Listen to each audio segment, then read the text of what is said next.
What's up, everybody? Good late afternoon. I usually get to the Friday injury report a little earlier than this, but I wanted to wait for the practice report so we could get a full idea of what's going on here. So here is your final injury report for the week for the Seahawks and also for the Titans. Offered a good amount of clarity on what kind of team we're going to have.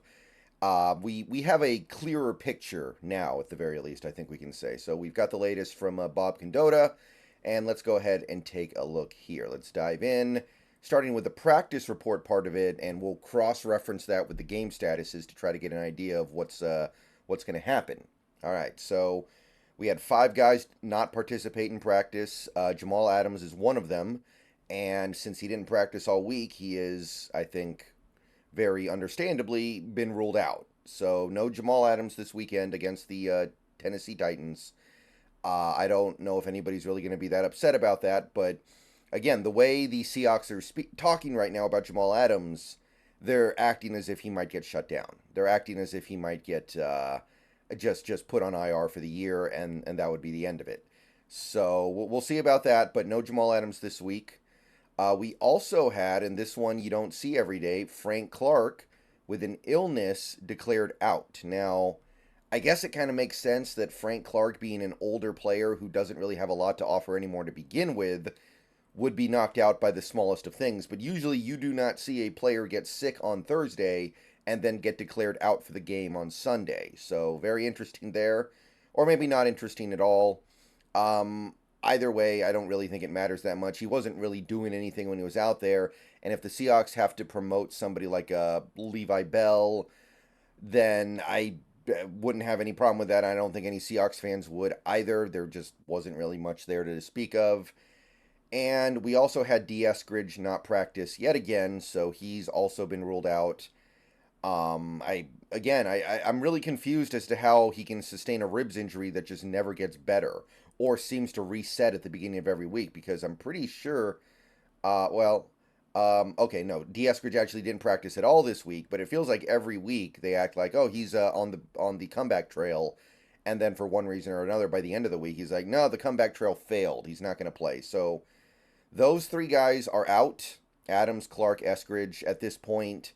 Those 3 guys might be the most unpopular players on the Seahawks, honestly.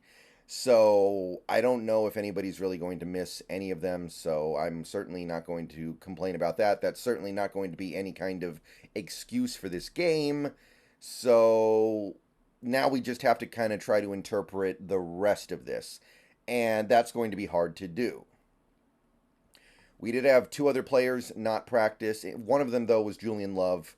So we know that doesn't matter because it was his wife was giving birth. So he didn't practice at all this week, but there's no injury there. And he doesn't show up on the injury report at all. We expect him to be able to play, so we should be good there. The interesting one here is Evan Brown, who got sick. I don't know if he caught Jalen Hurts' illness or whatever it was. I don't know if Jalen Hurts spread it to Evan Brown somehow. That'd be weird given that they both play on offense. But Evan Brown showed up as sick. He is questionable. But according to Carroll, who had a press conference earlier today, Evan Brown's expected to play, and they expect Evan Brown to be good to go. So good news there. Seems more like a technical thing rather than a genuine fear of Evan Brown missing the game. So we should have our starting center now. Obviously, Evan Brown is another player who isn't the most popular man in the room right now. But I do think that as of right now, it can be assumed that he's got more to offer than Oluwatimi, or at least you would hope so. If that wasn't the case, then why is he starting? That would be a poor reflection on the coaching staff. All right, so we got 2 guys who were limited. We've got K9 and we've got Witherspoon. That's huge right there. Both these guys were able to do some practicing today, but neither guy is guaranteed to play. They're both listed as questionable.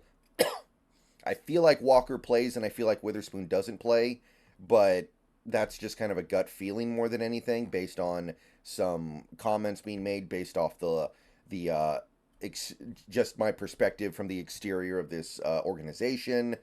I feel like Walker plays and I feel like Witherspoon does not, but It would definitely be great to have both. It would definitely be great to get both those guys back out there. It is good to see Witherspoon at least do a little bit of practicing this week, but I'm just not convinced the hip pointer is completely passed yet. And the Titans are not necessarily a team that is really going to push us to the point where we need Witherspoon super badly. So personally, I would hope for both to play, but we can take the week from Witherspoon if we need it. And the only guy who's left on the actual injury report is Trey Brown, which is kind of interesting because he was a full go today. So they did list him as questionable, but it seems likely to me that Trey Brown's going to play and they just list him as kind of a paperwork thing. So I think Trey Brown's going to be good to go for game day, and they're just kind of putting him in questionable out of an abundance of caution. So that's it for the guys who will miss or might miss the game. We do have a slew of players who were listed. Nick Bellore, Anthony Bradford, Jordan Brooks, Noah Fant, Abraham Lucas, Geno Smith. So there's the big one right there. If anybody was wondering about Geno Smith, he's good to go. He practiced in full all week, and he's not listed on the injury report in any capacity. And Leonard Williams. So all those guys should be good to go because they didn't show up on the actual game status report. So that's a significant chunk of our team right there. Brooks, very important. Lucas, very important. Geno, the big one. Leonard Williams. So all in all, it's not that bad, especially when you look at what's going on the other side with these Tennessee Titans. So let's hop on over there. This is the Tennessee Titans official X account. So let's take a look at what they are dealing with. And as you can already see, it is substantial, excuse me. Tennessee Titans. All right, so let's zoom in a little bit here. We've got a couple of offensive linemen who are questionable. Brunskill and Brewer, they both start. I believe Brewer is the starting center, and Brunskill starts at, I want to say, yeah, right guard. So Brunskill got in a full practice today, so he'll probably play. But Brewer barely practiced this week. He had the same practice schedule as Witherspoon, so I actually kind of feel like he's not going to play. So they've got some issues up on that offensive line that has already been pretty bad this year. You've got Traylon Burks, who came back from his illness and was a full go in practice, so they're not even giving him a game status. So that's going to be kind of crucial here because they've lost Westbrook, so at least they've got that going for them. Levis was listed as questionable, but I'd be very surprised if he played. He was limited in practice today, but the Titans just got eliminated from the playoffs. Levis is clearly part of their future plans. I don't know why you'd put him in jeopardy like this, so I assume that Levis is out, but exists the possibility. Wesco was able to practice a little bit today. He's questionable.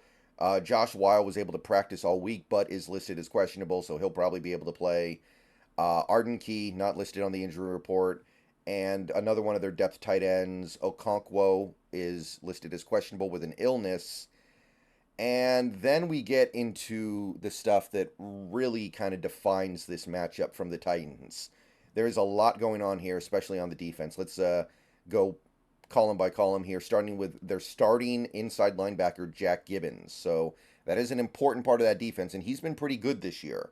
So no Jack Gibbons. He didn't practice at all this week. They're already declaring him out.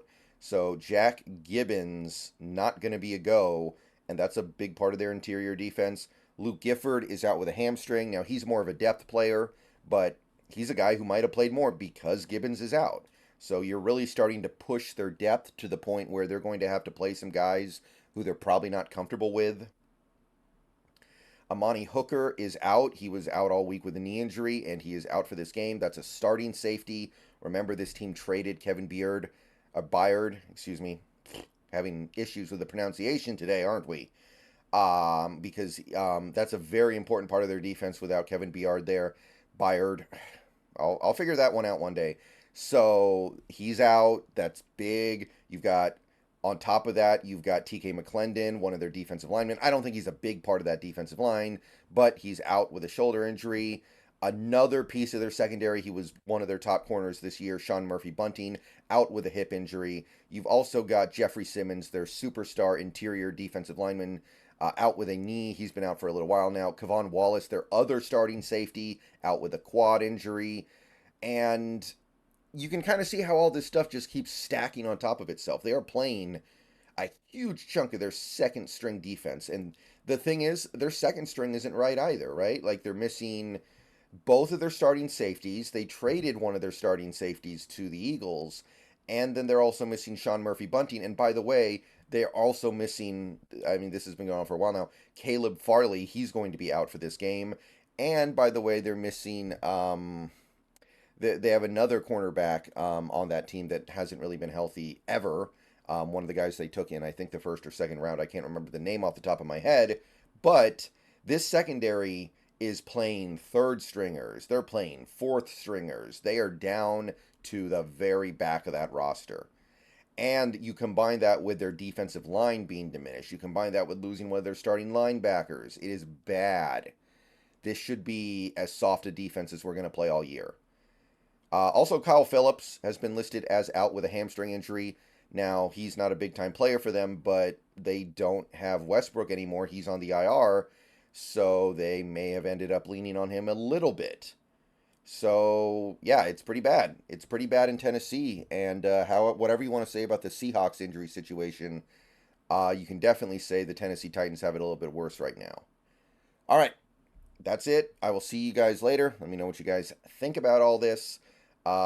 Should do my pregame video sometime tomorrow morning.